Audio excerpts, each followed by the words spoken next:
Me llamo Elisa Márquez y cumplí 70 años la primavera pasada.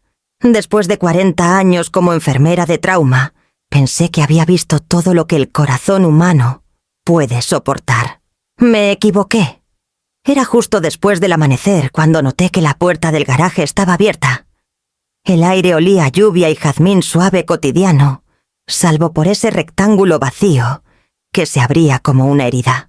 Desde la ventana de la cocina el interior del garaje parecía un pecho hueco. El banco de trabajo, el tablero de herramientas, la mancha oscura de aceite en el suelo. Solo faltaba el auto. El Mustang 1967 de Emiliano, el que reconstruyó pieza por pieza durante 2 décadas, ya no estaba. Dejé mi taza de café en la encimera. La porcelana chocó con un leve tintineo y por un instante quise creer que me equivocaba, que aún estaba medio dormida viendo sombras. Pero no. El auto se había ido. 20 años de su paciencia, sus risas, sus huellas dactilares borradas de la noche a la mañana. Salí en pantuflas. La luz de la mañana pintaba de dorado el concreto, el aire fresco rozaba mi piel. Todavía podía olerlo: aceite de motor, jabón de manos de naranja, el rastro tenue de su loción en el trapo de algodón que dejó doblado en el banco. Emiliano se fue hace 8 meses y yo había aprendido a vivir con el silencio. Pero este silencio era diferente. Este se sentía robado. Un zumbido bajo rompió la quietud. Llantas sobre grava. Me giré hacia el camino de entrada cuando un coupé negro apareció el auto de Valeria. Ella salió primero, alta, elegante, con el cabello recogido en esa coleta pulida que aprendió del mundo de cenas de negocios y apariencias cuidadas de su esposo. Javier salió a su lado, teléfono en mano, apenas mirándome. «Buenos días, mamá», dijo Valeria con un tono demasiado ligero. Valeria logré articular. «¿Dónde está el Mustang?». Parpadeó una vez como si la pregunta fuera absurda. «Lo vendí». Mi aliento se atoró. «¿Qué hiciste qué?». «Lo vendí», repitió con un tono claro y ensayado. Javier quería sorprenderme con un viaje a París. Encontró a un comprador que aprecia los autos clásicos. «Solo estaba aquí parado, mamá». La voz de Javier se unió suave, persuasiva. «No es como si lo usara, señora Márquez. Pensamos que podrías aprovechar el espacio». Las palabras no encajaban en mis oídos. Los miré a ambos esperando un remate que nunca llegó. «Ese auto era de tu padre», dije en voz baja. «Pasó media vida». «Papá ya no está», me cortó Valeria. «Y es solo un auto. Te mandaremos fotos desde París. Verás, será increíble». La taza de café se me resbaló de la mano. Se hizo añicos en el camino de entrada a los pedazos de porcelana, atrapando la luz. Valeria ni se inmutó. Javier suspiró, miró su reloj.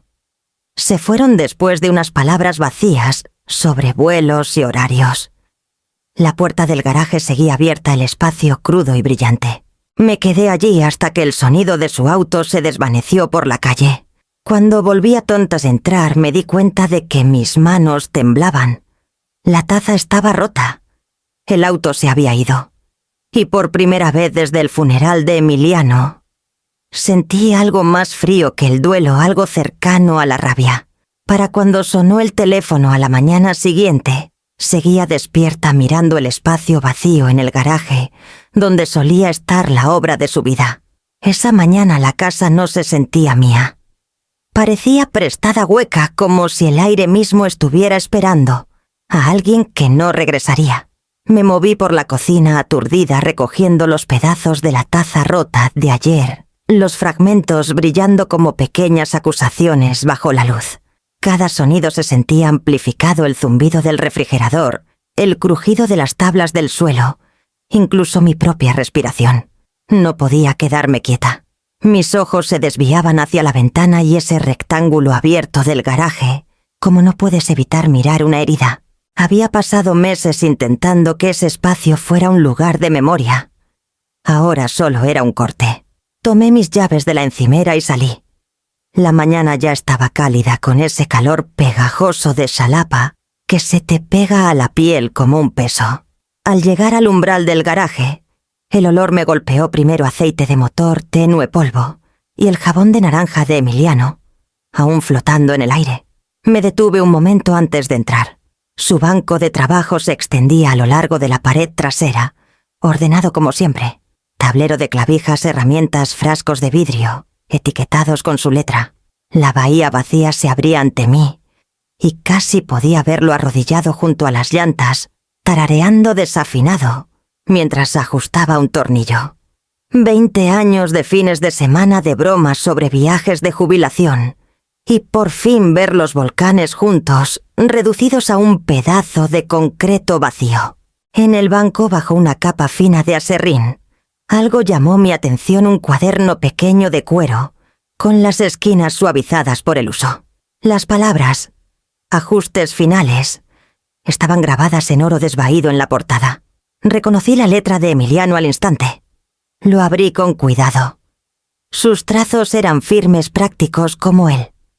Página tras página de bocetos, proporciones de engranajes, mezclas de pintura, números de torque.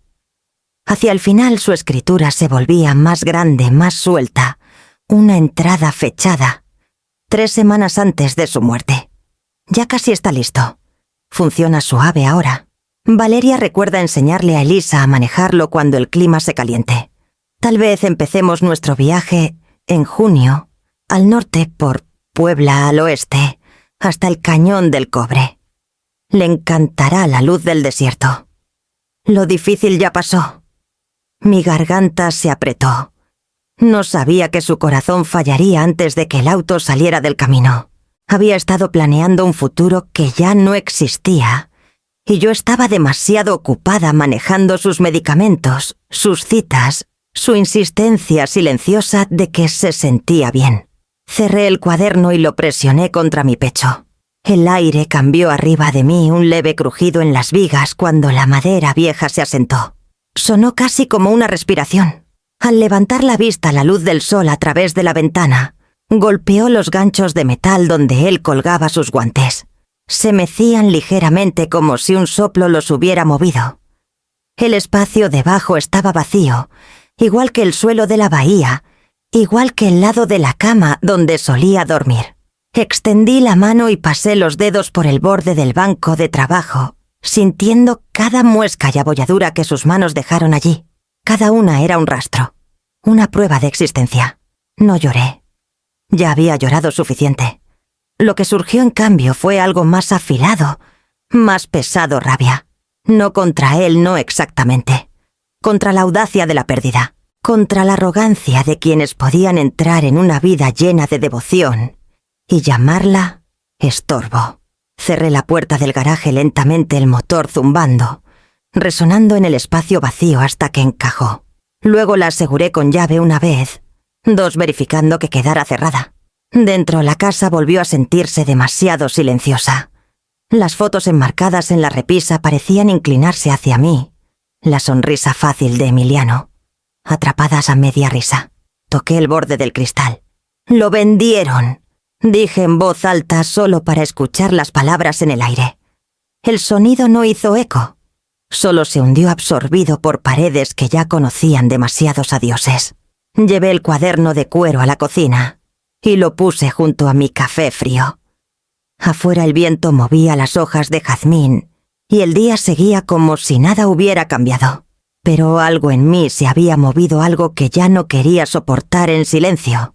El teléfono sonó justo después del amanecer. Había estado despierta por horas sentada en la mesa de la cocina con el cuaderno de Emiliano abierto frente a mí, releyendo las mismas líneas hasta que las palabras se desdibujaron.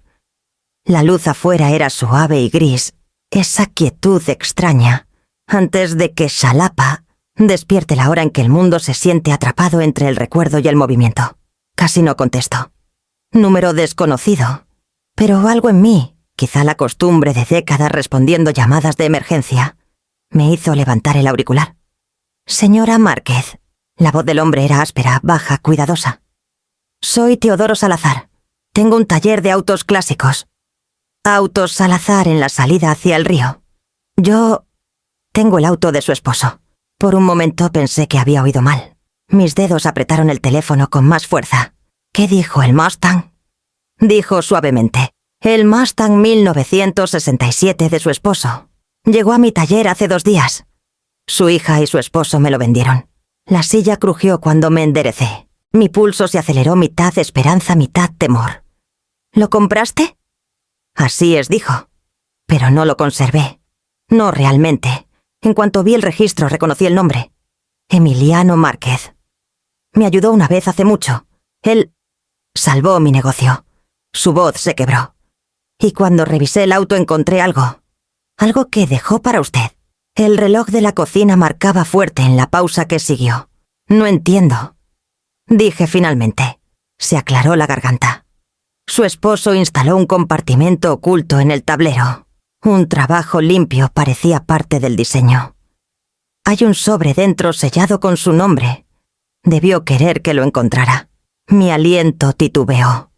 Las manos firmes y pacientes de Emiliano vinieron a mi mente la forma en que desaparecía en el garaje por horas tarareando mientras trabajaba. Había construido ese auto como si fuera parte de su propia historia.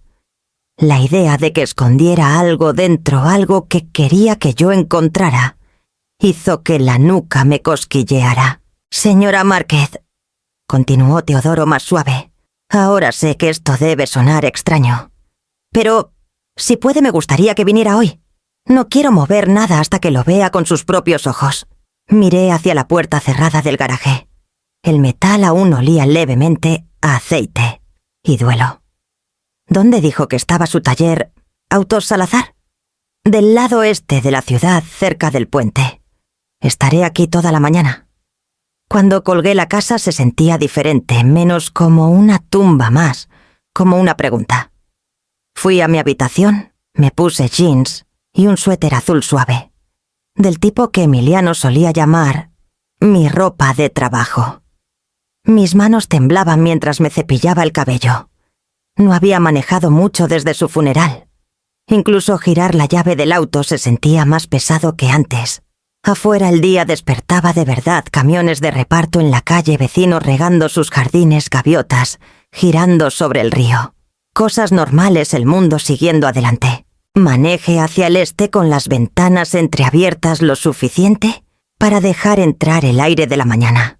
Autos Salazar estaba al final de una calle industrial angosta, un edificio bajo con paredes blancas y una fila de autos clásicos brillando al sol. Un hombre esperaba en la entrada alto con cabello plateado, las manos metidas en los bolsillos de una chamarra de trabajo desvaída. Avanzó cuando estacioné. Señora Márquez. Así es. Mi voz sonó más firme de lo que me sentía. Soy Teodoro. Me ofreció su mano, palmas ásperas con restos de grasas en las líneas. Su esposo era un gran hombre. ¿Lo conocías? Asintió con los ojos suavizándose. Hace 25 años, cuando ningún banco me daba un préstamo, Emiliano firmó como aval los papeles que construyeron este lugar. Dijo que todo mecánico merece una oportunidad de hacer las cosas bien. Hizo una pausa. Nunca lo olvidé. Algo dentro de mí se movió, el duelo se dobló sin romperse. Dijiste que había algo en el auto. Hizo un gesto hacia una puerta cerrada de la bahía. Está aquí a salvo y sin tocar. Creo que él quería que lo encontraras cuando fuera el momento. El viento traía el olor a sal y aceite de motor mientras me guiaba hacia la puerta. Mi corazón dio un golpe profundo y lento. Por primera vez en meses sentí algo que no era pérdida. Era curiosidad aguda, viva, casi aterradora en su fuerza. Cuando Teodoro levantó el pestillo y la puerta se abrió, la luz del sol cayó sobre el capó burdeos del Mustang. Brillaba como si Emiliano lo hubiera pulido él mismo. Teodoro me guió por el taller con el olor a cera y gasolina flotando en el aire. Filas de autos clásicos restaurados brillaban bajo las luces Chevys Dodges. Un Pontiac verde oscuro que parecía más viejo que yo. Pero mis ojos se detuvieron en la bahía del fondo, donde esperaba el Mustang. Pintura burdeos, rayas blancas de carreras cromo, reluciendo como el día en que Emiliano lo terminó. Por un momento no pude moverme. Verlo allí era como abrir una puerta al pasado. Mi aliento se atoró al acercarme. El aire alrededor del auto se sentía más cálido, familiar, como si el tiempo se hubiera plegado. Teodoro se quedó a mi lado respetuoso con las manos cruzadas tras la espalda. «Es una belleza», dijo en voz baja. «Una de las restauraciones más limpias que he visto». Pasé las yemas de los dedos por el capó, la pintura tan suave que casi se sentía blanda. Trabajó en él durante 20 años. Cada fin de semana. Solía llevarle limonada solo para que recordara comer. Teodoro sonrió levemente. «Hablaba de ti. Decía que el auto lo mantenía ocupado, pero tú lo mantenías firme». Mi garganta se apretó. «Dijiste que dejó algo». Asintió hacia el lado del conductor. «Ven por aquí». Abrí la puerta e inhalé el olor cuero acero y un leve rastro de jabón de naranja. Me golpeó tan fuerte que tuve que apoyarme en el asiento. Teodoro se inclinó y presionó un punto debajo de la radio. Un clic suave rompió el silencio. Pestillo oculto dijo: «Me tomó un minuto encontrarlo». Emiliano era astuto. Sacó el pequeño panel hacia adelante y detrás había un hueco estrecho forrado con fieltro negro. Dentro había un sobre manila, una caja de madera pequeña y un papel doblado con la letra de Emiliano para Elisa. «Cuando esté lista». Mi corazón pareció detenerse. Teodoro los puso suavemente en mis manos, luego dio un paso atrás, dándome espacio. El papel se sentía pesado, aunque apenas pesaba. Lo desdoblé trazando cada letra. La letra de Emiliano era inconfundible, precisa, confiada. Las palabras eran simples, pero temblaban en su significado. Sabrás cuándo es el momento. Pasé el pulgar por el borde de la caja de madera, roble liso pulido con cuidado. Tenía una bisagra de latón y un candado sin llave a la vista. El sobre manila estaba sellado y grueso con las esquinas arrugadas por el tiempo. Levanté la vista. «¿Leíste algo de esto?» Teodoro negó con la cabeza de inmediato. «No, señora». Pensé que si él lo escondió era privado. Había algo firme en su voz, una honestidad que me calmó. Hizo un gesto hacia su pequeña oficina al fondo de la bahía. «Emiliano vino aquí una vez hace unos 2 años. Se quedó a tomar café, preguntó por mi negocio. Le dije que las cosas estaban difíciles. Los bancos me apretaban». Hizo una pausa con las manos en los bolsillos. «Una semana después entró con una firma en un formulario de préstamo. Lo avaló él mismo», dijo. «Todo artesano merece un segundo aire. Sin él habría perdido este lugar». Parpadeé fuerte mirando el auto de nuevo. Emiliano nunca me contó esa historia. Había salvado el sueño de alguien mientras construía el suyo en silencio. El pensamiento hizo que mi pecho doliera con algo más allá del duelo, orgullo tal vez o añoranza. La voz de Teodoro bajó más. «Cuando tu yerno trajo el Mustang, reconocí el nombre al instante. Pagué lo que pidió 15.000 pesos, pero nunca tuve intención de quedármelo. En cuanto vi este compartimento, supe que el auto no era mío. Pasé los dedos por el volante trazando las ranuras desgastadas por las manos de Emiliano. Escondió algo aquí por una razón. Entonces es tuyo para descubrirlo», dijo Teodoro suavemente. Miré el sobre otra vez, la curva pulcra de mi nombre, escrita en él. Elisa Márquez. La tinta aún era fuerte, aunque ligeramente emborronada en una esquina, como si un pulgar la hubiera tocado hace mucho. Afuera el sonido de una gaviota resonó desde el río, más allá del lote. Sentí su grito más que lo escuché, una línea fina entre la ausencia y el llamado. Teodoro ofreció ayudarme a llevar la caja, pero negué con la cabeza. No dije, «Yo la llevaré». El Mustang brillaba mientras me giraba hacia la salida, la luz del sol, deslizándose por su superficie pulida como un respiro. Casi podía escuchar la voz de Emiliano, baja y segura, recordándome cómo cambiar de velocidad suavemente.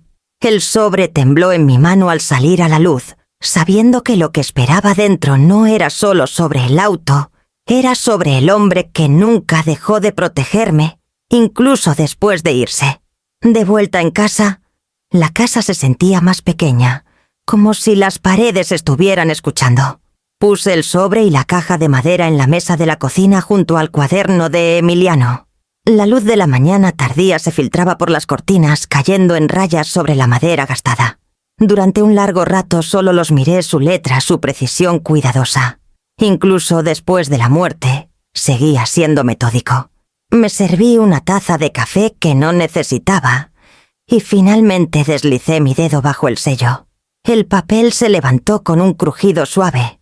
Dentro había una carta doblada 2 veces, fechada 2 meses antes de que muriera. Elisa comenzaba: si estás leyendo esto, significa que se me acabó el tiempo para decírtelo en persona. Habrías querido que lo resolviéramos juntos, pero no podía arriesgarme no sin pruebas. Perdóname por guardarlo en silencio tanto tiempo. Mi pulso se aceleró mientras seguía leyendo. Durante los últimos 18 meses he estado investigando a Javier. Empezó con cosas pequeñas, números que no cuadraban, proyectos, que no existían, inversionistas que se desvanecían.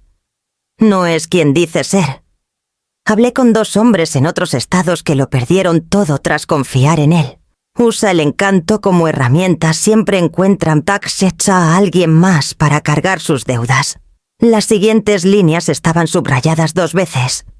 Ahora está planeando algo más grande. Le dijo a Valeria que tu casa es capital desaprovechado. Escuché partes de sus llamadas, planes para vender la propiedad bajo el pretexto de ayudarte a mudarte a un lugar más fácil de manejar. Una vez que la venta se concrete, desaparecerá. Es lo que ha hecho antes. Mi aliento se detuvo. La letra titubeaba donde la tinta se había acumulado, como si su mano temblara al escribir. He reunido todo lo que pude. Recibos, estados de cuenta, cartas de testigos. Están en una caja de seguridad, Banco del Pacífico, caja número 447. Usa la llave en la caja de madera. Lleva esto a Teodoro Salazar si algo me pasa. Él sabe cómo manejarlo. Confío en él. No me debe nada más que honestidad y eso es suficiente. Puse la carta en la mesa. La habitación se inclinó ligeramente. Me tomó un segundo darme cuenta de que respiraba demasiado rápido.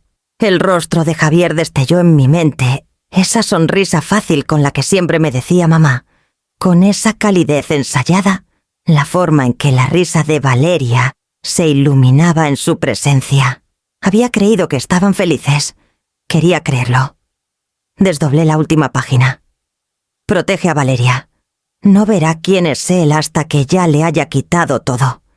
Sigue siendo nuestra niña leal hasta el extremo. No los confrontes hasta que tengas todas las piezas en la mano.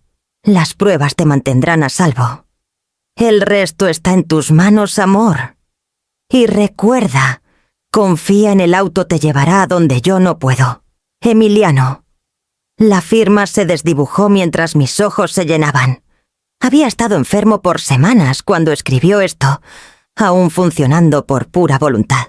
Presioné las yemas de los dedos sobre su nombre, sintiendo los surcos de la pluma a través del papel. Un sonido se me escapó, mitad sollozo, mitad exhalación. Alcancé la caja de madera y levanté el pequeño pestillo de latón. Dentro, acolchada por fieltro, había una sola llave unida a una etiqueta que decía 447 Banco del Pacífico. Mi reflejo brilló débilmente en la tapa pulida. Pensé en Valeria a los 10 años sentada en el asiento del copiloto de ese auto riendo, mientras Emiliano le prometía que algún día lo manejaría. Pensé en ella ahora adulta, casada, segura de que vivía la vida que merecía. Doblé la carta con cuidado, la volví a meter en el sobre y la puse junto a la caja. La rabia que sentía antes había cambiado de forma. Ya no era un estallido, sino un ardor lento constante. No llamé a Valeria. Todavía no. Las palabras no harían nada sin pruebas. Emiliano lo sabía, y ahora yo también. Para cuando el reloj dio el mediodía tenía mis llaves, mi bolso y un plan. El Banco del Pacífico abría a las 9, y aún me quedaban horas en el día. Lo que Emiliano hubiera dejado en esa caja me estaba esperando el momento que él debió saber que llegaría. A la mañana siguiente manejé al otro lado de la ciudad hasta el Banco del Pacífico, con la carta doblada pulcramente mi situación en mi bolso y la llave de latón pesada en mi palma. El aire olía a sal y pavimento, esa mezcla tenue de brisa del río y escape que siempre parecía flotar sobre Xalapa. No había dormido, pero me sentía más clara que en meses, como si el mundo hubiera pasado de la niebla al enfoque. El banco estaba en una esquina tranquila cerca de la calle Independencia, un edificio de ladrillo con columnas blancas y puertas de latón pulido. Dentro el aire acondicionado zumbaba y un leve olor a desinfectante se adhería al suelo de mármol. Una empleada en el mostrador me saludó con la sonrisa educada de alguien entrenado para no hacer preguntas. «Necesito acceder a mi caja de seguridad», dije deslizando la llave y la carta de Emiliano por el mostrador. «Caja número 447». «Claro, señora». Su tono se suavizó al ver la letra. Hizo un gesto hacia un pasillo privado. «Por aquí». Pasamos por una reja cerrada hacia una sala más pequeña forrada de cajones metálicos todos idénticos. La empleada insertó su llave maestra junto a la mía. Juntas las dos cerraduras giraron con un clic apagado. Puso la caja plateada larga en la mesa y se excusó.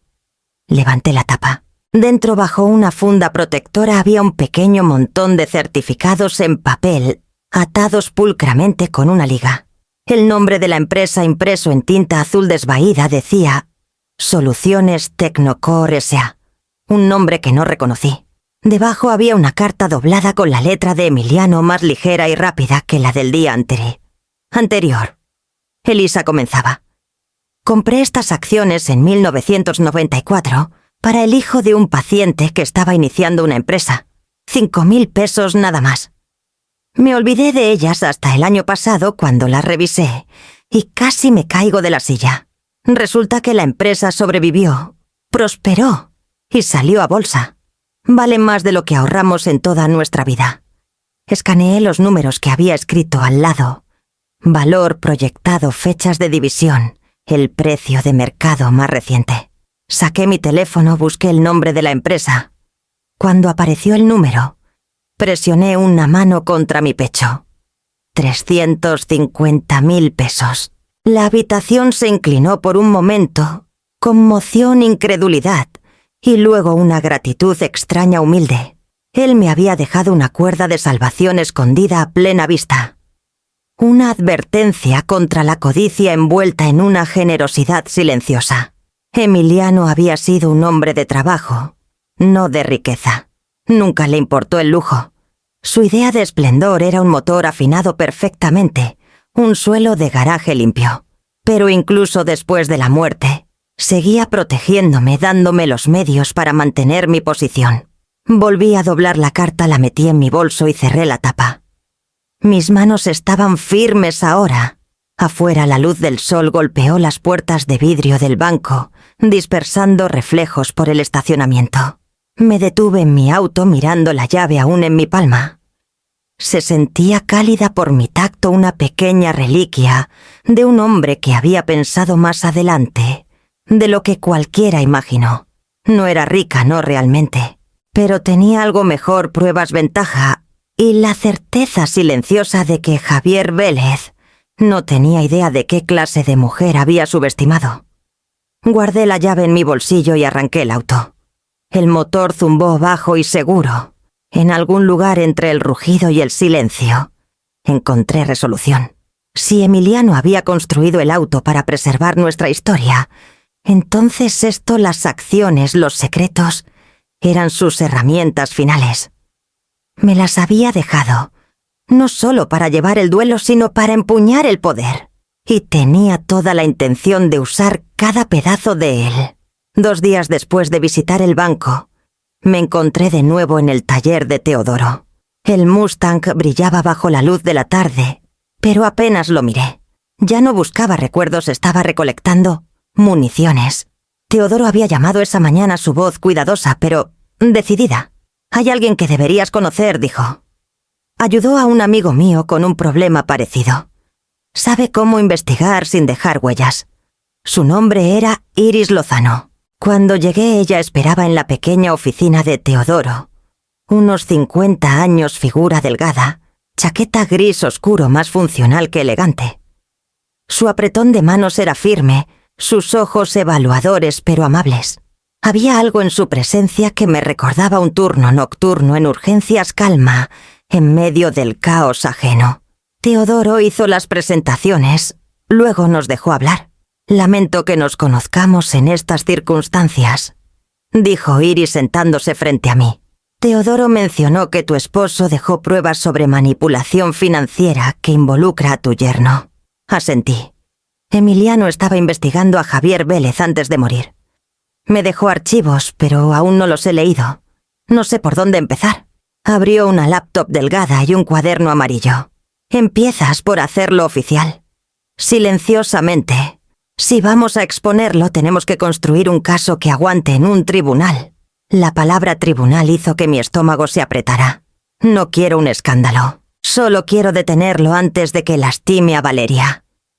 Todos dicen eso al principio, respondió suavemente. Detenerlo es una forma de justicia, sea pública o no. La verdad deja un rastro de papel. Su confianza me estabilizó. Le entregué el sobre de Emiliano, los estados de cuenta, duplicados recibos, tarjetas de presentación de empresas que no existían. Ella examinó cada uno con la paciencia de una cirujana, marcando conexiones a lápiz, cotejando fechas. Después de media hora levantó la vista. No es un malentendido, señora Márquez. Es un patrón. ¿Qué clase de patrón fraude que se esconde detrás del encanto?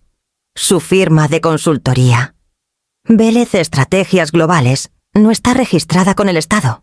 Sin RFC, sin empleados, sin clientes. Pero ha abierto 4 líneas de crédito con ese nombre. 2 están al límite. Una pertenece a un hombre en Veracruz que presentó una demanda civil el año pasado. Otro caso en Cancún, mismas acusaciones. Diferente alias. Es un operador recurrente. La miré fijamente, los bordes de la habitación se volvieron ligeramente borrosos. Entonces, todo lo que Emiliano temía era cierto. Terminó Iris. Tu esposo estaba tras él, pero sin documentación oficial no se sostendría. Ahí entro yo. Verificaremos cada transacción, rastrearemos cada firma falsa. Pero no lo confrontamos todavía. ¿Por qué no? Las palabras salieron más duras de lo que pretendía. Porque destruirá las pruebas en cuanto sospeche que sabes. Construimos en silencio. Correos, registros bancarios, llamadas grabadas, búsquedas de propiedades. Necesitaremos tu permiso para acceder a esos registros conjuntos, con el nombre de tu hija. Dudé, luego asentí. Hazlo. Cerró la laptop, guardó sus notas en una carpeta y ofreció una sonrisa fina. Para que sepas, mi padre perdió todo por un hombre como este. Confió en la voz equivocada y firmó su casa. Fue hace 10 años. Me prometí que nadie más pasaría por eso si podía evitarlo. Su voz se suavizó entonces el acero, dando paso a algo casi tierno. No estás sola en esto, señora Márquez. Ya no. Miré por la pared de vidrio de la oficina de Teodoro. El Mustang estaba allí quieto y silencioso, un símbolo de lo que Emiliano había construido y tratado de proteger. Por primera vez desde que murió sentí que formaba parte de algo que avanzaba, no retrocedía. Cuando salí el sol, se había hundido detrás del puente proyectando sombras largas sobre el agua. Aferré la carpeta que Iris me dio, delgada por ahora, pero pesada con intención. El primer paso hacia la justicia había comenzado y no habría vuelta atrás. La idea vino a mí en la quietud entre la resolución y el dolor. Llamé a Valeria a la mañana siguiente, manteniendo mi voz suave sin amenaza. «Vengan a cenar», dije. «Solo nosotros 3. Ha pasado demasiado tiempo». Ella dudó antes de responder el leve eco de otra voz, murmurando cerca. «Está bien, mamá. Javier está libre el viernes. Le encantará». Preparé la mesa esa noche como Emiliano solía hacerlo. Mantel planchado, velas recortadas, cubiertos pulidos, hasta que atrapaban la luz como recuerdos. La casa olía asco a romero y pollo asado, el tipo de comida que hace que la conversación suene civilizada, incluso cuando no lo es. Y al final de la mesa puse un plato extra. El de Emiliano. Tenedor, cuchillo, vaso de agua, todo dispuesto exactamente como le gustaba. Cuando sonó el timbre no me apresuré. Me limpié las manos en una toalla, respiré hondo y abrí la puerta. Valeria lucía hermosa, demasiado delgada, pero brillando de esa manera frágil que había aprendido a reconocer. Javier estaba detrás con un traje impecable a pesar de la humedad, un reloj que no cuadraba con su sueldo. Su sonrisa era demasiado amplia. Elisa dijo cálidamente inclinándose para besar mi mejilla. Su colonia quedó flotando como humo. «La cena está lista», dije. Entró examinando la sala como si la evaluara para una reventa. Valeria dejó su bolso en la mesa del pasillo y miró alrededor con una mirada más suave que aterrizó en la silla vacía antes de que pudiera detenerse. Sus ojos parpadearon rápidos e inseguros. Nos sentamos. Las velas hacían brillar la platería entre nosotros. Javier tomó el asiento que antes era de Emiliano. Por supuesto que lo hizo. Y comenzó a hablar de nuevas oportunidades. «Va a ser un gran año», dijo entre bocados de pollo. «Conseguimos una ronda de inversión para mi firma, algunos patrocinadores nuevos en Veracruz. Por fin empezamos a recibir el reconocimiento que merecemos». Valeria sentía su tenedor moviendo comida que no comía. Sonreí cortésmente. «Suena ambicioso». «Lo es», respondió sonriendo. «Pero nunca he sido de jugar a lo pequeño. Una vez que esta ronda se concrete tendré más flexibilidad. Tal vez ayude a Valeria y a mí a encontrar un lugar más cerca de la ciudad. Algo moderno». Valeria le lanzó una mirada breve, luego bajó los ojos. «Mamá ama esta casa», murmuró casi para sí misma. Javier lo desestimó con un gesto. «Claro que sí, pero es mucho para una sola persona. El jardín, el mantenimiento. Una propiedad como esta es... bueno, es capital esperando a moverse». Doblé mi servilleta lentamente. «Tu padre solía decir eso de los que vendían autos. Nunca de casas». Rió malinterpretando la advertencia. «Hombre listo tu esposo». «Lo era», dije con calma. Muy cuidadoso con lo que construía. La habitación se quedó quieta por medio latido. Luego Javier levantó su vaso. «Por construir», dijo. La mano de Valeria tembló ligeramente al levantar el suyo. Observé cómo sus ojos se desviaban de nuevo al lugar vacío de Emiliano, donde el vaso de agua atrapaba la luz de las velas. Me pregunté si sentía lo que yo sentía, ese zumbido tenue de la ausencia, hecho visible. Avanzamos por la cena como actores atados a un guión. Javier hablaba de números, tratos y viajes. Valeria sonreía cuando él lo necesitaba. Yo interpreté el papel de la madre anciana demasiado educada para interrumpir. Cuando llegó el postre pay de durazno, el favorito de Emiliano, Javier lo rechazó diciendo que el azúcar lo ponía lento. Se puso de pie abotonando su chaqueta. «Esto estuvo increíble, Lisa. Te luciste». Valeria se quedó recogiendo platos.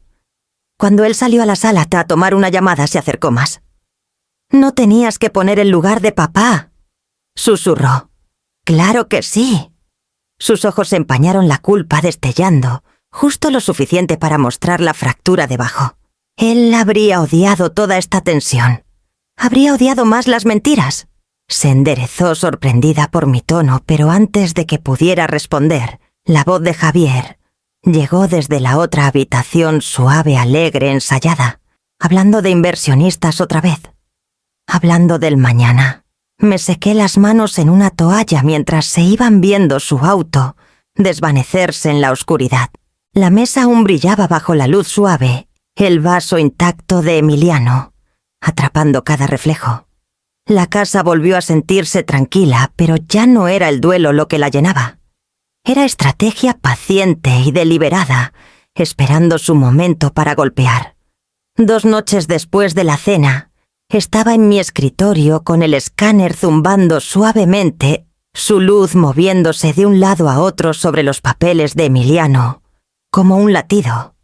Cada página, recibos, estados de cuenta, impresiones de los alias de Javier se convertía en una copia doblada con precisión quirúrgica. No sentía placer en ello. No había satisfacción solo de ver. El mismo instinto que me llevó a través de turnos nocturnos y duelo, ahora guiaba mis manos proteger lo que aún está vivo. Cuando terminé metí las copias en un sobre sencillo y escribí una palabra en el frente: verdad. La letra era cuidadosa, deliberada, como cuando firmaba los permisos de Valeria cuando era niña. El sábado le pedí que pasara por casa. Solo para un café, dije. He estado limpiando armarios. Pensé que querrías los álbumes de fotos viejos. Vino sola esta vez. En el momento en que entró el aire se sintió más ligero. Por un rato fuimos solo madre e hija. Otra vez, hablando de su jardín, sus jaquecas, las cosas que las mujeres discuten cuando evitan temas más pesados. Mientras me ayudaba a llevar cajas a su auto, deslicé el sobre bajo su bufanda dentro del bolso que dejó en la mesa del pasillo. Mis manos apenas temblaron. Años de cuidado me habían entrenado para moverme firme bajo presión. Cuando me abrazó al despedirse, su cabello olía levemente a champú de lavanda y aire de ciudad. Llamaré mañana, dijo. Solo asentí. No esperaba que lo hiciera. Pasaron 3 días en silencio. Llené las horas podando el árbol de jazmín y catalogando las herramientas viejas de Emiliano. Pero una parte de mí, pequeña y constante, escuchaba por el teléfono. Sonó la 4ª noche. Mamá, su voz era tentativa, cuidadosa. Encontré algo extraño en mi bolso. No dije nada. Papeles. Sobre Javier. Parecen viejos, pero oficiales. ¿Los pusiste tú? Que dicen, dudó con la respiración irregular. Que tiene deudas, demandas, empresas falsas. Es absurdo, ¿verdad? Quise contarle todo, envolverla en la verdad como antes la envolvía, en mantas durante las tormentas. Pero en cambio, dije en voz baja, tu padre creía en las pruebas. Si algo no tiene sentido, averigua por qué. Hubo un silencio. Luego, suavemente. No sé qué pensar. Está bien, dije. Pensar es un buen comienzo. La llamada terminó, pero aún podía escuchar su confusión colgando entre nosotras, como un cable estirado, al límite. Esa noche, al otro lado de la ciudad, Valeria se sentó en la mesa de su cocina con los papeles esparcidos frente a ella. El reloj marcaba fuerte en el apartamento silencioso. Javier llegaba tarde otra vez. Los recibos listaban direcciones en Mérida que no reconocía números de cuenta en nombres que nunca había oído. Una parte de ella quería reírse. La paranoia de su padre, la amargura de su madre. Pero algo dentro se negaba a sentarse. Cuando Javier finalmente llegó oliendo a whisky y colonia, ella preguntó con ligereza, ¿cómo estuvo la reunión? Bien, dijo demasiado rápido, aflojando su corbata. ¿Por qué ella sonrió pequeña y frágil? Solo preguntaba. Él la estudió, sus ojos afilados con sospecha. Te ves distante. ¿Todo bien, claro? Ella alcanzó su copa de vino estabilizando su mano antes de que él pudiera ver que temblaba. Él besó la parte superior de su cabeza, pero su sonrisa no llegó a sus ojos. Más tarde, cuando fue a ducharse, Valeria reunió los papeles y los guardó en un cajón, su pulso resonando en sus oídos. Las preguntas ya habían echado raíz. La duda tiene una forma silenciosa de florecer donde el amor, alguna vez, creció sin condición. La primera advertencia vino de Iris. Su voz por teléfono era calma, pero del tipo que cargaba urgencia debajo. Elisa, hay movimiento, dijo. Presentaron una solicitud esta mañana, propuesta de hipoteca conjunta. Tu nombre está en el título de la propiedad, pero la solicitud vino de Javier Vélez, listado como apoderado para asuntos financieros familiares. Dejé de respirar por un segundo. ¿Apoderado? Probablemente falsificado, respondió. Ya lo marcamos. Teodoro captó la alerta del banco a través de su contacto en el centro. Pero necesitas ir al juzgado antes de que procesen el archivo. Una vez que se apruebe es más difícil deshacerlo. Tomé mis llaves. Voy para allá. El trayecto a Xalapa pasó en destellos musgo español sobre la carretera, luz del sol, como oro derramado entre los robles, mis manos apretando el volante, hasta que mis nudillos se blanquearon. Había pasado meses llorando lo que perdí.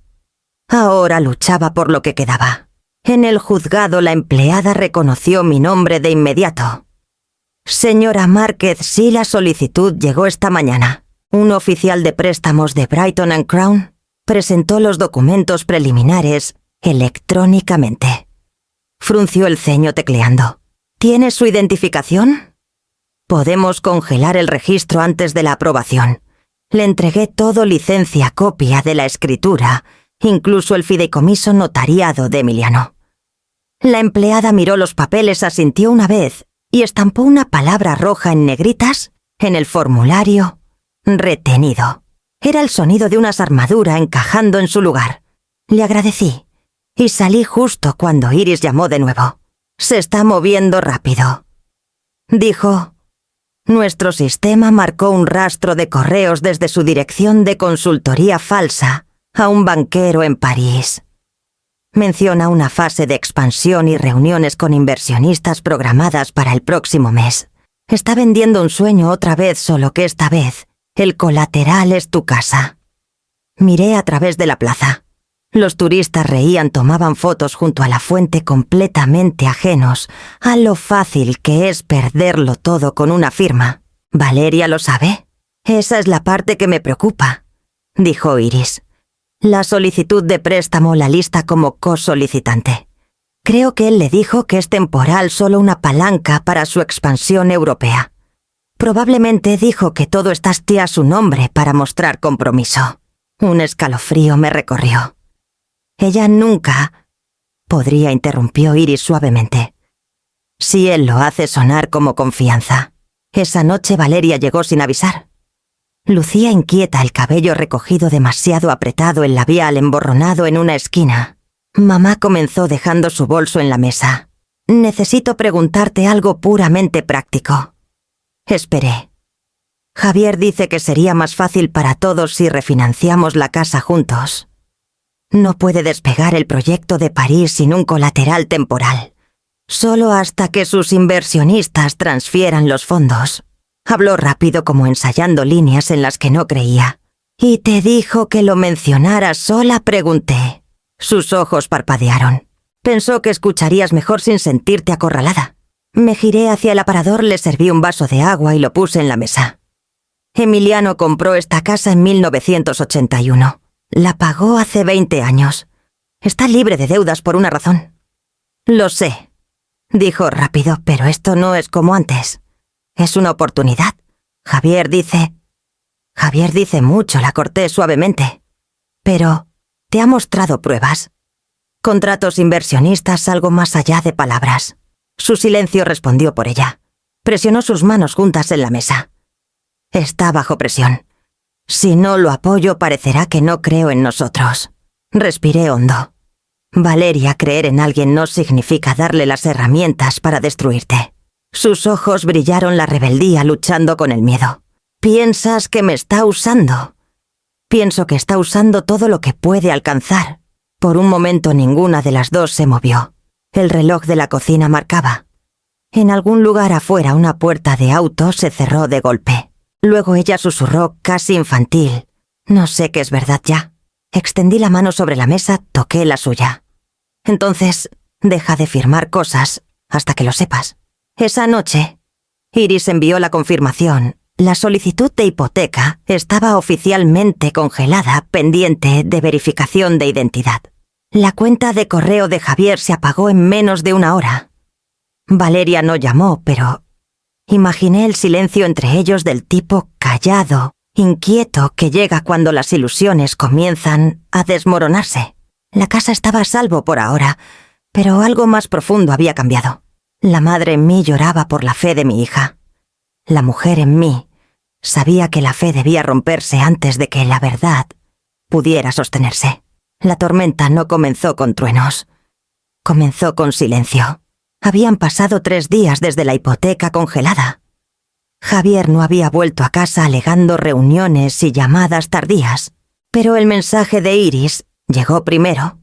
Un archivo enviado al correo privado de Valeria con un asunto simple. Mereces saber. Dentro estaban los hallazgos. Registros corporativos, expedientes judiciales, archivos bancarios, todos ligados a nombres que nunca fueron realmente Javier Vélez. Un alias coincidía con un caso civil en Tampico, otro con una denuncia de fraude en Veracruz. Cada documento estaba hilado con el mismo patrón en canto prestado, dinero prestado, socios desaparecidos. Cuando Valeria abrió el archivo, la luz de su laptop lavó su rostro pálido. El aire salió de sus pulmones. Leyó todo 2 veces, luego imprimió las páginas y las dobló en su bolso como evidencia de un sueño que se convertía en cenizas. Para el mediodía estaba parada en el café Vista al río, un lugar donde ella y Javier solían reunirse cuando la vida aún parecía brillante. Él llegó tarde, confiado aún oliendo a su colonia de diseñador. Ella ya había pedido un café. ¿De qué va esto?, preguntó deslizándose en el asiento frente a ella. Su voz era demasiado casual. Valeria metió la mano en su bolso y puso los papeles doblados en la mesa. «Tú dime». Él miró hacia abajo, vio su propia letra en una firma falsificada y se quedó quieto. «¿De dónde sacaste esto?» «No importa». Su mandíbula se tensó. «Fue tu madre, ¿verdad? Ha estado hurgando mandando gente tras de mí. No tuvo que hacerlo», dijo Valeria en voz baja. «Dejaste un rastro». La gente en las mesas cercanas miró. El café estaba lleno el tintineo de tazas y el murmullo bajo de voces envolviéndolos. Javier se inclinó hacia adelante, su tono oscureciéndose. «Dejaste que te envenenara. ¿Crees que entiendes mi negocio? ¿No sabes cómo se ve la presión? Sé cómo se ve mentir», dijo ella. Su mano cayó fuerte sobre la mesa, los cubiertos temblando. Las conversaciones se congelaron. «¿Crees que soy el villano porque tu santo padre no podía con el riesgo? Era débil. Ella lo hizo más débil. Te estás convirtiendo en ella». Valeria se estremeció, pero su mirada no cayó. «No te atrevas a hablar de él. Al otro lado de la calle yo estaba estacionando mi auto acabando de hacer mandados. A través de la ventana del café vi sus siluetas. Javier inclinándose, Valeria encogiéndose. Entré apresurada. «Basta», dije poniéndome entre ellos. «Este no es el lugar». Los ojos de Javier brillaron. «Tú estás detrás de esto, ¿verdad? Las cartas, la investigadora, el banco. Has estado espiándonos como una vieja amargada que no soporta perder el control». Me quedé quieta, mi voz firme. «Estaba protegiendo lo que tus mentiras construyeron. El trabajo de mi esposo, la seguridad de mi hija». Rió un sonido frágil. «Seguridad. Estás destruyendo su vida». Valeria se puso de pie entonces, su silla raspando el suelo. Sus manos temblaban, pero su voz era clara. «Tú ya lo hiciste». Jadeos resonaron desde las mesas cercanas. Alguien levantó su teléfono grabando. El rostro de Javier cambió, el pánico destellando bajo la furia. «¿Te arrepentirás de esto?» Siseó. Valeria se giró hacia mí. Sus ojos estaban húmedos pero firmes. «Mamá, necesito espacio». Asentí una vez. «Toma todo el espacio que necesites». Salió a la luz del sol dejándolo allí temblando de rabia y humillación, bajo la mirada de extraños. Miré por la ventana mientras cruzaba la calle con la cabeza alta, las lágrimas brillando como cristal. El video aparecería esa noche, rostros borrosos, voces alzadas, una confrontación que terminó con una mujer alejándose del hombre que construyó su fortuna con engaños. Pero en ese momento, todo lo que vi fue a mi hija recuperando el sonido de sus propios pasos. La llamada llegó antes del amanecer. La voz de Iris era baja, firme, del tipo que significaba que algo irreversible había comenzado. Elisa dijo: «Lo encontramos. Reservó un vuelo de ida a Madrid bajo un nombre falso. La policía local está coordinando con la seguridad del aeropuerto. Actuarán antes del embarque». Me senté, las sábanas frías contra mi piel. «Valeria lo sabe. ¿Está yendo para allá?» «Ahora», respondió Iris. Insistió. El cielo del amanecer sobre Xalapa era pálido y sin color cuando llegué al aeropuerto. Estacioné lejos de la terminal donde el horizonte aún estaba suave con niebla y caminé el resto del camino. Mi corazón latía lento pero pesado cada paso, cargando el peso de los años duelo. Silencio el largo camino que Emiliano había construido para que yo estuviera aquí ahora. Dentro la sala de espera despertaba luces, encendiéndose voces bajas por los altavoces. el olor a café quemado flotando en el aire. Vi a Iris cerca de la puerta de seguridad, teléfono en mano, ojos escaneando la multitud. Asintió hacia el área de boletos. Allí murmuró. Javier estaba en el mostrador, maleta a su lado, pasaporte en mano. Llevaba una chaqueta oscura, camisa impecable. La misma actuación de éxito que llevaba a todas partes. Pero bajo la superficie pulida, vi lo que Emiliano debió haber visto hace mucho. Las grietas, el pánico pulsando justo bajo su piel. Valeria apareció momentos después sin aliento. El cabello suelto, el abrigo puesto sobre pijama. Se detuvo al verlo. «¡Javier!». Él se giró sorprendido. «Valeria, ¿qué haces aquí? ¿Por qué te vas?». Su voz tembló. «Dijiste que tenías reuniones hoy. Dijiste...». Baja la voz, siseó. «No entiendes. Están tras de mí. Tu madre está detrás de todo esto».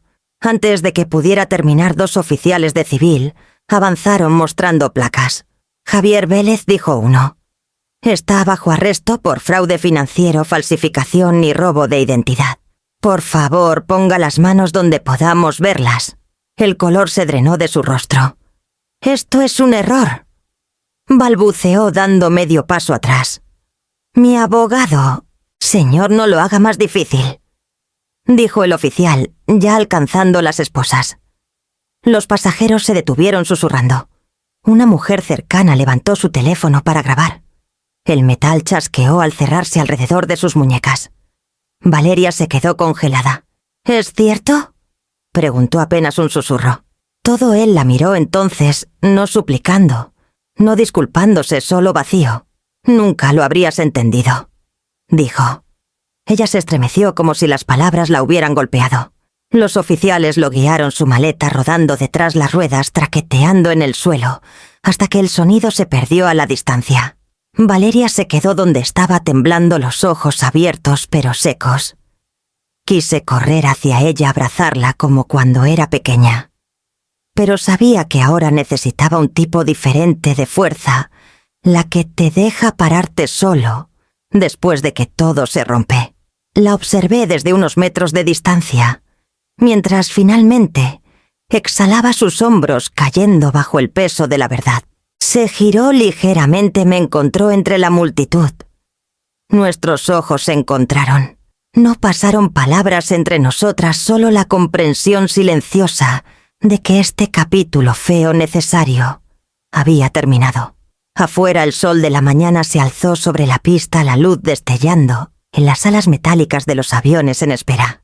La justicia no llegó con triunfo, sino con quietud, y por primera vez en mucho tiempo, el mundo se sentía lo bastante estable para respirar de nuevo. Los días siguientes se sintieron extrañamente silenciosos, como el aire después de una larga tormenta, aún pesado pero claro, de una manera que casi dolía. Los periódicos de Xalapa publicaron la historia. 2 veces. Consultor local arrestado, en esquema de fraude. Multiestatal. Para la 3ª semana los titulares habían cambiado a otra cosa, pero los susurros seguían en las filas del supermercado y los bancos de la iglesia. Javier enfrentaba cargos en 3 estados, Yucatán, Jalisco y Veracruz. Iris me enviaba actualizaciones en mensajes breves y factuales, audiencia pospuesta, extradición en proceso, agencias federales involucradas. Los leí todos sin sorpresa. Los hechos ya no me asustaban, solo confirmaban lo que Emiliano ya sabía. Valeria, en cambio, se deshacía. Se quedó conmigo después del arresto, durmiendo en su vieja habitación con las cortinas cerradas y el teléfono silenciado. Durante 2 días apenas habló, moviéndose por la casa como una sombra, bebiendo té, que no terminaba, parándose demasiado tiempo en la ventana con vista al patio. La 3ª mañana entró a la cocina envuelta en un suéter viejo de Emiliano, el rostro pálido y suave alrededor de los ojos. «No sé quién soy», ya dijo en voz baja. «Eres mi hija», dije. «Eso es suficiente para empezar». Me miró por un largo rato. Luego asintió. La abogada que Iris recomendó dijo que es posible una anulación. El fraude anula el matrimonio. Así es, dije. Y es más limpio así. Conocimos a la abogada 2 días después. en una casa convertida cerca de la calle Zaragoza. Su nombre era Daniel Hurtado, un hombre tranquilo con ojos amables y la paciencia de alguien que había visto vidas reconstruidas pedazo a pedazo. Habló suavemente, guió a Valeria a través de los papeles, los plazos, las declaraciones financieras. Cuando preguntó por deudas, ella dudó. Hay tarjetas a nombre de ambos. No sabía que él... Está bien, dije alcanzando su mano. Lo resolveremos. Juntas. Daniel dio un pequeño asentimiento. Los bancos querrán estados de cuenta. Una vez que confirmen el fraude, la mayoría puede ser descargada. Afuera el sol de invierno estaba bajo, tiñendo los adoquines de oro. Valeria se detuvo en los escalones e inhaló como si no lo hubiera hecho en semanas. ¿Crees que la gente alguna vez dejará de hablar?, preguntó. Eventualmente, dije, pero no importará cuando lo hagan. De vuelta en casa comenzó terapia con una consejera recomendada por Iris, una mujer llamada Lilia Torres, que había trabajado con víctimas de fraude y familias. Esperé en el auto durante la primera sesión viendo la lluvia perlarse en el parabrisas. Cuando salió, sus ojos estaban rojos pero firmes. Dice que tomará tiempo, me dijo. Pero creo que quiero intentarlo. El tiempo se convirtió en su propia medicina. Lentamente comenzó a salir de su habitación, ayudándome con el jardín caminando por los senderos del río al atardecer. La risa no regresó de una vez, pero una noche la escuché débilmente, fina pero real, mientras hablaba por teléfono con Lilia, programando su próxima sesión. Para la primavera los periódicos dejaron de llamar. Los vecinos aún miraban cuando pasábamos, la curiosidad destellando tras sonrisas educadas, pero la casa se sentía más ligera otra vez. La foto de Emiliano en la repisa parecía menos un dolor y más un ancla. Algunos nombres, me di cuenta, no se reconstruyen con silencio o explicaciones. Se reconstruyen con resistencia, con el simple acto de mantenerse en pie, cuando el mundo espera que caigas. Y aunque la ciudad recordara el escándalo por años, yo recordaría algo más. La mañana en que Valeria finalmente salió al porche, levantó el rostro al sol y se dejó ver de nuevo. Las bugambillas empezaban a florecer otra vez, tercas y brillantes, a lo largo de la cerca. Valeria y yo pasamos esa mañana en el jardín podando en silencio, ambas contentas, con el sonido de las tijeras y los gorriones en lugar de la conversación. El aire estaba lo bastante cálido para llevar el aroma a sal del río, y por primera vez en meses, el silencio entre nosotras se sentía como descanso, no como evasión. Cuando finalmente habló, su voz salió pequeña pero segura. Creo que amaba cómo me hacía sentir vista, dijo manteniendo los ojos en el parterre. No a él, solo el reflejo que me daba, como si finalmente valiera la atención de alguien. Dejé las tijeras limpiándome la tierra de los guantes. No hay vergüenza en querer ser vista, dije suavemente. Solo en dejar que alguien más te diga qué significa eso. Ella levantó la vista entonces, su rostro abierto, crudo con la verdad. Seguí defendiéndolo incluso cuando las historias no cuadraban.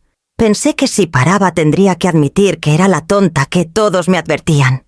Me acerqué apoyando una mano en su hombro. Valeria, la tontería no es ceguera. Es esperanza mal puesta. Confiaste en lo que creías que el amor debía parecer. Eso no es un crimen. Sus ojos se llenaron. Te lastimé. Sí, dije, porque fingir lo contrario habría sido cruel. Pero sigues aquí, y eso significa que podemos empezar de nuevo. Esa tarde llamé a Daniel Hurtado, el abogado, y le pedí que viniera. Llegó con su maletín y profesionalismo tranquilo, poniendo los papeles en la mesa de la cocina. Valeria escuchó mientras explicaba el propósito en voz alta, más por nuestro bien que por el suyo. Estoy estableciendo un fideicomiso vivo, dije. La casa, la tierra, las cuentas de Emiliano.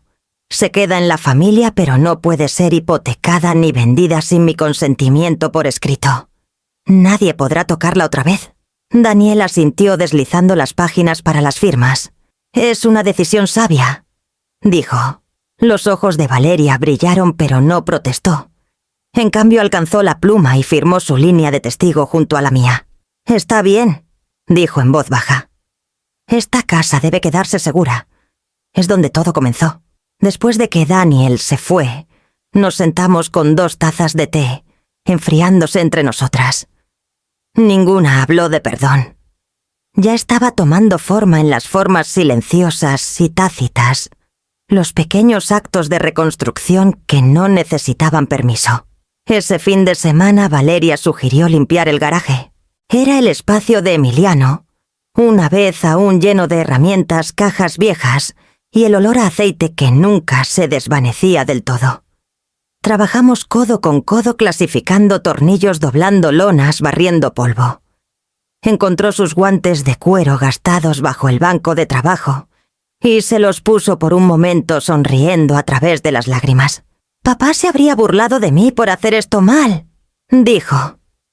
No respondí pasándole un trapo. «Diría que estás aprendiendo». Reímos entonces en voz baja, pero era risa al fin. Rompió algo la tensión que nos había mantenido rehenes desde el día que dijo que había vendido el Mustang. Al anochecer el espacio estaba limpio, los estantes ordenados otra vez. Valeria se apoyó en el marco de la puerta viendo la luz desvanecerse sobre el camino de entrada.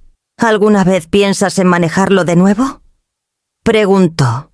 Miré hacia el auto cubierto en la esquina. Tal vez, dije, cuando se sienta menos como pérdida y más como libertad. Ella asintió doblando los guantes y poniéndolos en el banco de trabajo. Luego se giró hacia mí dudosa pero segura. «Mamá, no sé si alguna vez dejaré de sentirme culpable». «No tienes que dejarlo», dije. «Solo tienes que vivir diferente por ello». Afuera las cigarras comenzaron su coro vespertino. La casa detrás de nosotras estaba segura, otra vez, legalmente sí, pero también en espíritu. Y mientras estábamos allí, hombro con hombro en el olor a aceite y a serrín, me di cuenta de que el perdón no se trataba de olvidar. Se trataba de hacer las paces con la distancia que el amor a veces necesita para sobrevivir. Era principios de abril cuando el sonido de un motor rodó por el camino de entrada, un zumbido bajo y constante que se coló por la ventana abierta de la cocina. Me quedé inmóvil a medio paso, el corazón tartamudeando, mientras la memoria alcanzaba el presente. No era el tipo de sonido que confundes. El Mustang de Emiliano tenía una voz propia. Cuando salí el sol de la mañana calentaba la baranda del porche. Teodoro Salazar estaba al volante guiando el auto al camino de entrada como si manejara algo sagrado. La pintura Burdeos brillaba como vino nuevo el cromo atrapando la luz. Apagó el motor y salió limpiándose las manos con un trapo. «Buenos días, Elisa», dijo con esa media sonrisa tranquila suya. Pensé en traerlo a casa.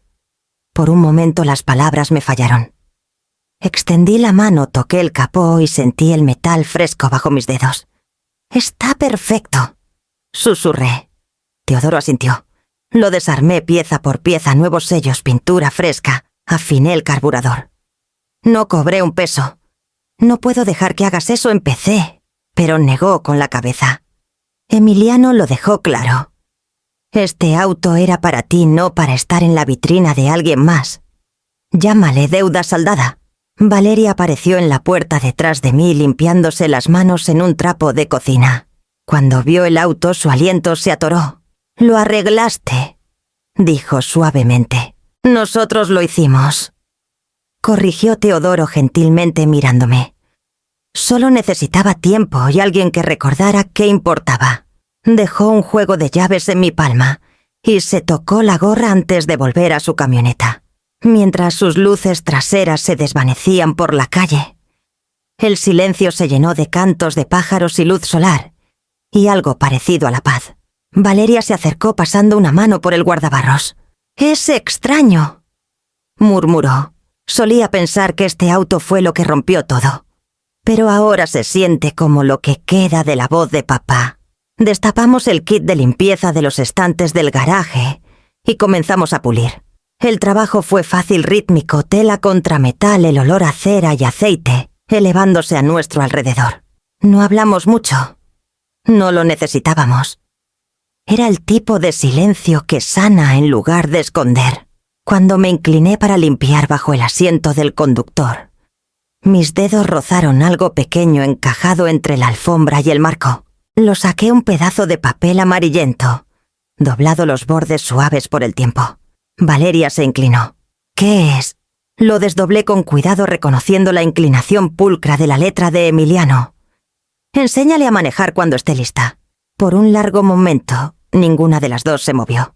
Luego Valeria rió a través de un sollozo presionando su mano contra su boca. Realmente pensó en todo. Siempre lo hizo. Dije en voz baja las lágrimas desdibujando la tinta. Ella se secó los ojos, luego miró el Mustang con algo nuevo en el rostro, resolución tal vez, o perdón. Entonces supongo que es hora, dijo. Así que le entregué las llaves. Subió al asiento del conductor, ajustó los espejos y giró la llave. El motor cobró vida suave y fuerte. Me quedé en el camino de entrada mientras ella retrocedía con cuidado la luz del sol, destellando en el parabrisas. Cuando me miró y sonrió, no era la sonrisa de una hija que necesitaba salvarse. Era la sonrisa de alguien finalmente listo para ir a avanzar. El Mustang rodó por la calle firme, y seguro el sonido de su motor desvaneciéndose en el aire de primavera, menos como un final más, como un regreso. La luz del atardecer llegó baja y dorada, filtrándose por las ventanas del garaje y derramándose sobre el capó pulido del Mustang.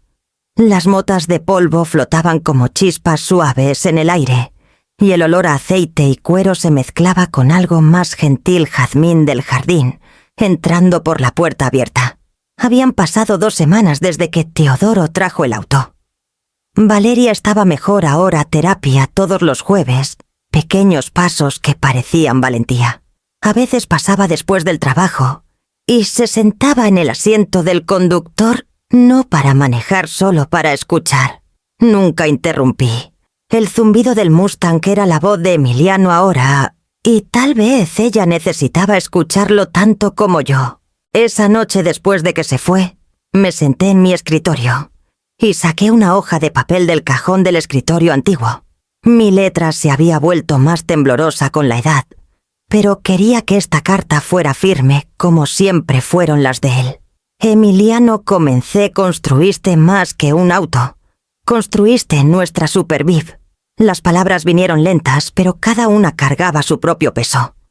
Cuando te fuiste pensé que había perdido el sonido de pertenecer. Pero cada tornillo, cada marca oculta que dejaste, me llevó de vuelta a la vida que querías que tuviéramos. Viste lo que yo no pude. Nos salvaste sin pedir crédito como siempre lo hiciste. Y ahora incluso con el mundo más silencioso, aún te escucho en el zumbido del motor, en la risa de nuestra hija, regresando nota por nota. Hice una pausa mirando hacia el garaje abierto donde esperaba el auto. El sol desvaneciéndose reflejaba en su superficie, como el brillo del agua. Estarías orgulloso de ella, Emiliano. Está aprendiendo a manejar despacio con cuidado como le enseñaste a vivir. Se perdona un poco más cada día. Y he aprendido que el perdón no es una puerta que abres una vez. Es una reja por la que caminas una y otra vez hasta que dejas de mirar atrás. Las últimas palabras salieron más fáciles, como exhalar. Gracias por dejarme fuerza disfrazada de metal y pintura. Gracias por creer que encontraría la llave cuando más importara. Yo me encargo de aquí en adelante. Firmé mi nombre debajo del suyo como si la conversación finalmente hubiera cerrado el círculo.